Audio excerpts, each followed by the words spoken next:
Bueno, ¿cómo se puede analizar este hecho, esta investigación, que sin duda tiene que ver con la corrupción en el Estado, pero se da en un momento de crisis económica importante para nuestro país?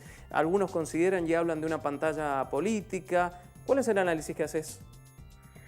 Sí, me parece, Lucas, que lo primero que habría que decir es que esta causa reúne algunos elementos distintivos particulares que permiten pensar que estamos frente a un hecho relevante. Digo, hay una acusación de asociación ilícita, hubo una serie importante de detenciones en pocos días y además estas detenciones incluyen empresarios y gerentes de empresas nacionales y transnacionales que no habían sido investigados hasta el momento. Dicho esto, sin embargo, por las características de la causa misma, por cómo se viene evolucionando en estos 10 días prácticamente que hubo desde que salió a la luz y por el contexto nacional y regional en el que se produce, lo que se ve hasta el momento, por lo menos, es la continuidad de un espectáculo mediático, político y judicial que lo que busca es horadar parte de la legitimidad de una fuerza política como es el kirchnerismo. ¿Por qué digo esto? Porque la causa surge a partir de unas fotocopias de unos cuadernos, como ustedes saben, que no aparecen, con lo cual no puede probarse cuándo fueron escritos, ni siquiera que fueron escritos por este chofer que se llama Centeno, claro. Y que más allá de eso no constituye una prueba en sí mismo, sino que todo lo que ahí dice debe ser probado. Una causa además que es llevada adelante por un fiscal como Stornelli, que fue jefe de seguridad de Boca mientras Macri era presidente, y Bonadío, que es probablemente, me parece, uno de los jueces más cuestionados del Poder Judicial.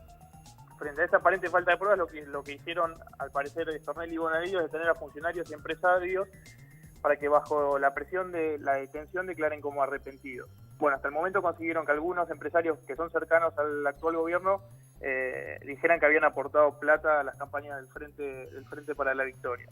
Esta causa, lo que quiero decir es, se da en un contexto regional y nacional muy particular. Estamos en un contexto en el que en América Latina se están dando procesos de lo que se denomina como lawfare, que es esta utilización indebida de instrumentos jurídicos con fines de deslegitimación e inhabilitación de adversarios políticos.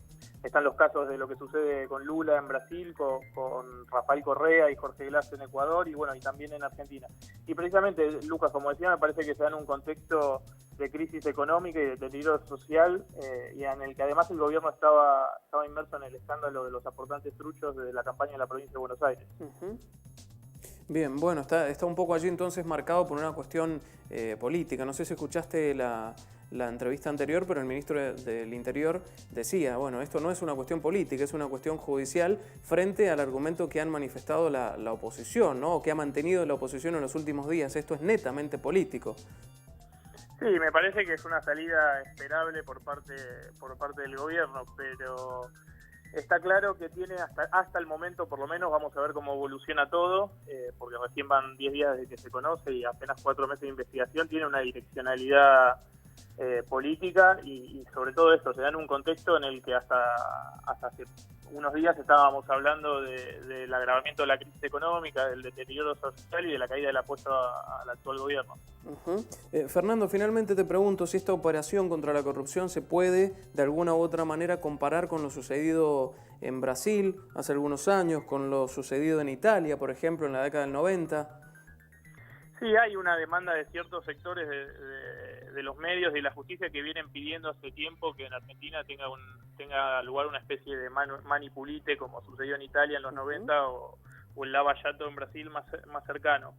A grandes rasgos se puede decir, simplificando, que aparecen algunos elementos similares en tanto se utilizan las prisiones preventivas, se premian las confesiones y hay una notable cobertura periodística en torno a la causa.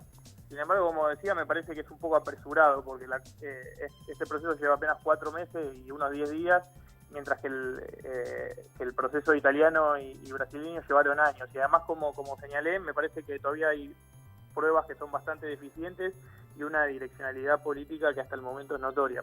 Para que la audiencia tenga conocimiento, el manipulite fue llevado a cabo en los 90 en Italia y fueron condenados 4 ex primeros ministros, más de 400 políticos y 800 empresarios. Es decir, afectó prácticamente a todo el sistema político y económico italiano. Y el Lava Jato, que está sucediendo en Brasil, lleva 5 años y en el que también se vieron afectados no solo el PT, el gobierno del PT, sino que también afectó al CMDB, al PSDB y partidos que están en la oposición.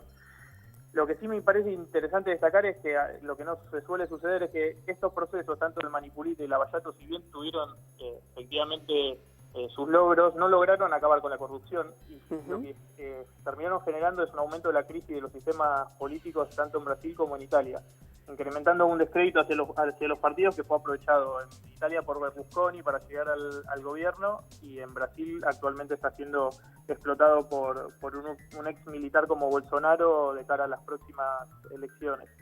Quiero decir, me parece un poco apresurado compararlo con estos dos procesos, y creo que hay que ser cuidadosos con las consecuencias que tienen.